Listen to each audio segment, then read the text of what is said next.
Greetings to my respectful lecturer Miss Mullai. Today we will be interviewing retired Superintendent Sivachandran Nagalingam. The topic that we choose today is balancing retirement life in Malaysia. Before we move forward, we would like to introduce ourselves. My name is Anusha Anamperempuan Kaliappan from batch 7A1 BLE. Moving on to the next person. My name is Muridasa from batch 7A1 BLE. Moving on to next person. My name is Shashika Velu from batch 7A1 BLE. Moving on to the next person. My name is Darshani Anamperempuan from batch 7A3 BLE. Moving on to the next person. My name is Kuleshwar Ravindran from batch 7A3 BLE.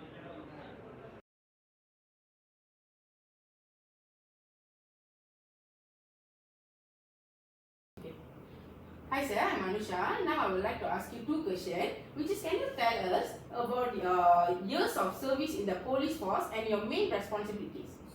I worked in the police force since 1982, so almost 40 years, 4 months plus I worked in police and various departments, especially traffic, special branch, management departments. So when you see the work experience, there are a lot of work experience. Every department, they have their own unique experience, whereby you need, for example, say I was working in an SB where I used to follow give security to VIPs, head of departments. When I was working in a political department, I used to follow all the politicians in Malaysia, all the political parties, especially MIC and PPP. When I worked in college, I used to teach officers, and I used to teach lower ranks. Different work experience, different work life. So the last I worked is in Phuket Aman as a management department in record keeping of all the record police personals. So I have 145 personals under me. My main task is to update their record books every day. Every day have a record and have to initial that. So I have to sign after they recorded. I have to go through and sign. So the task is a bit big. Thank you sir. Now I have a second question, which is very interesting. What motivates you to continue working, sir, even though after Okay, retirement? these questions a lot of people ask me why after retirement you wanted to work. See, the mindset of retirement, once you say retirement, the mindset says I want to rest. Yes. The mindset. So when your mind says you want to rest, your heart started resting. So that is why people go cuckoo. They sit in the house, watch TV, do nothing. They don't even what do you call that? Visualize things. So there's no blood circulations to the brain. So where you age very fast. You should think and occupy yourself to motivate yourself to be active and your long life. Long life. Those who rest a lot, sit in the house and rest, they die fast. Short life. That means the brain sends a message to all the organs to rest. So in a way it's psychological. So heart says rest. When heart says rest, you are at high peak. Rest in peace. Thank you so much, sir, for your answer. Thank you. Okay, sir, my name is Shashika Velu, and I would like to ask about how do you think your past experience can benefit a new workplace or community? Okay, my past experience my past experience since I was 40 years of service and a lot of departments which I worked, the subjects which I teach is relevant to the current situation and the workplace. So whatever I went through in my work life, I impart all the knowledge to the students. That helps them. And the community, I used to give advice on laws, legal terms. Even I have restrictions in legal terms. That means certain things I can help, certain things I'm not allowed to help. I can't help. So then in that way I will tell them that I can't help you. This is the person you go into, and especially for students, I just explain what I went through in my life. So my next question is about how would you describe your current physical and mental health? As I said before to Anisha, you should visualize things to stay healthy. You should visualize, that means you don't stop working. Once you stop working, your brain stops, your heart will stop. So your brain should visualize to think, where it generates new cells to your brain. When you think a lot, the heart will supply blood to your brain, where it generates new cells. So when new cells is generated, you think a lot, you visualize a lot. Whenever you read or you visit places, you see places, you visualize a lot of things. So my mental is very fit. I used to go hiking. I used to visit countries. I used to occupy myself by visiting a lot of countries. Recently I went to India. I hiked for 10 hours. So my health is, for God's grace, is good. Okay, sir. Thank you, sir. That's all from me. Hi sir, my name is Narshani. I would like to ask you a few questions. One of this, are you able to handle physically demanding or high pressure situation if required? High pressure, what kind of high pressure? I don't understand the high pressure. For example, okay, classes is always pressure. Classes, especially evening classes, is pressure where you have to think, your brain will stop thinking when you're tired. And classes are in the afternoon, you are tired, your brain stops thinking. At that time, you have to generate ideas.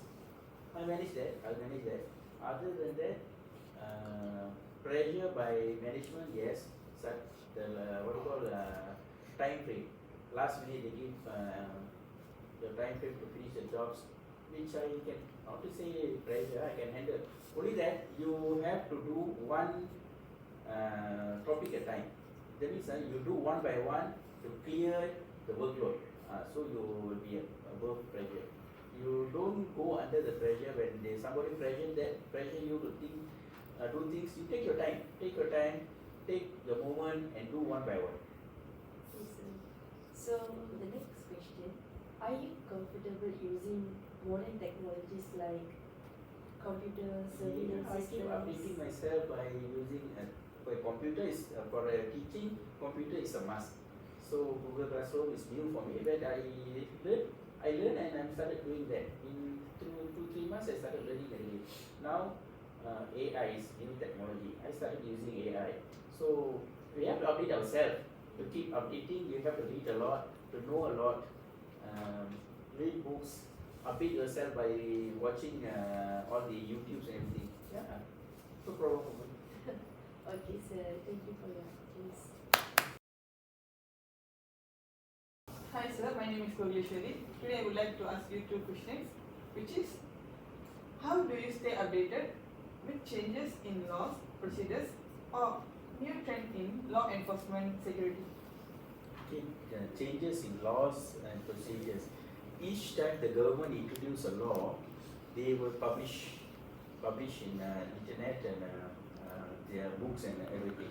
So, for example, like SOSMA and what do you call this, a lot of cases, I used to read a lot. Law is usually very interesting if you like law. If you like law, it's very interesting.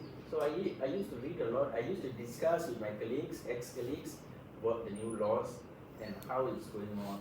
So sometimes I used to discuss the current situations and what kind of law is used, all these things. So in this way, we used to exchange ideas and knowledge. Yeah, that's good. And one more question, sir. Can you give an example of how you can adapt to a significant change during your career? Significant change, what do you mean by significant? From working environment to non-working environment? Working environment. See, during working hours, 8 to 5, that's a routine job for me. After that, retirement, I stayed 1 year in my house, which is, I can't adapt. I stay in the house alone, wasting my time there, I can't adapt. So I came to college. College is a different life. Even though I worked in colleges before, while working, teaching, that is just 1 or 2 hours. This is full-time working. So I have to adapt to get knowledge. So I learned. So using GCs, technologies, I used to learn from the younger people. No shy asking questions which you don't know. No shy of learning from people who is lower than you to gain knowledge. So you have to ask to gain knowledge. Thank you, sir. Okay, hi sir. My name is Moida sir, BLE student. Sir, today I have 2 questions to ask you. And the first question is, will you be open to mentoring younger employees or trainees? Yeah, right now I'm doing that. Whatever I have experienced in my work life, I'm teaching to the new students, even my colleagues, staffs. I used to advise staffs what to do, how to do. For example, see, like the paperwork I do, I brought the paperwork from PDRM, the proper paperwork, and introduced to the staffs here, which they follow. So whatever I've experienced before, I used to teach or say impart the knowledge to the staffs. So same thing goes to the students. Whatever knowledge I have, my work life, I will share with my students.